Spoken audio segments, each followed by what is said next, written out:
வணக்கம் நண்பர்களே. இன்று ஐஃபோனில் iOS 26 லேட்டஸ்ட்டாக லான்ச் பண்ணியிருக்காங்க. எப்படி இன்ஸ்டால் பண்ணுறது, அப்புறம் இதோட பர்ஃபார்மன்ஸை பற்றி பார்க்கலாம் இந்த வீடியோவில். இந்த iOS எந்தெந்த ஃபோன்ல எல்லாம் இன்ஸ்டால் ஆகுங்கிறத லிஸ்ட்டை இங்கே கொடுத்துருக்குறேன் பாருங்கள். இந்த OS அப்டேட் பண்ணுறதுக்கு முதல்ல செட்டிங்கை கிளிக் பண்ணுங்கள். அதுக்கப்புறம் அடுத்த ஆப்ஷன் சென்ட்ரல்ங்கிற ஆப்ஷனை கிளிக் பண்ணுங்க. அதுக்கப்புறம் சாஃப்ட்வேர் அப்டேட் அப்படின்னு இருக்குல்ல, இதை கிளிக் பண்ணுங்க. கிளிக் பண்ணிட்டீங்கன்னா பீட்டா அப்டேட்டுங்கிறத கிளிக் பண்ணுங்க.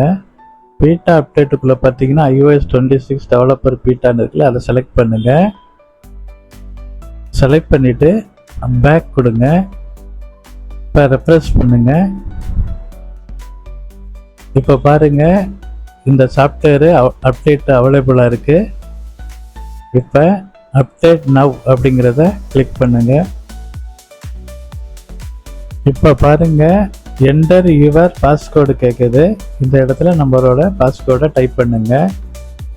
அதுக்கப்புறம்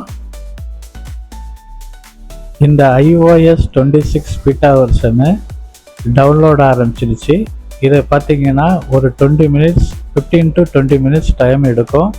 இது டவுன்லோட் ஆனதுக்கு அப்புறம் இந்த மொபைலு ஆஃப் ஆகி திருப்பி ஆன் ஆகும். ஆன் ஆனதுக்கு பிறகு இப்போ பாருங்கள், அப்டேட் ஆயிடுச்சு. இந்த iOS 26 பீட்டா வெர்ஷன் அப்டேட் ஆயிடுச்சு. இதில் என்னென்ன ஃபீச்சர் இருக்குது அப்படிங்கிறத அடுத்த வீடியோவில் பார்க்கலாம். நன்றி, வணக்கம்.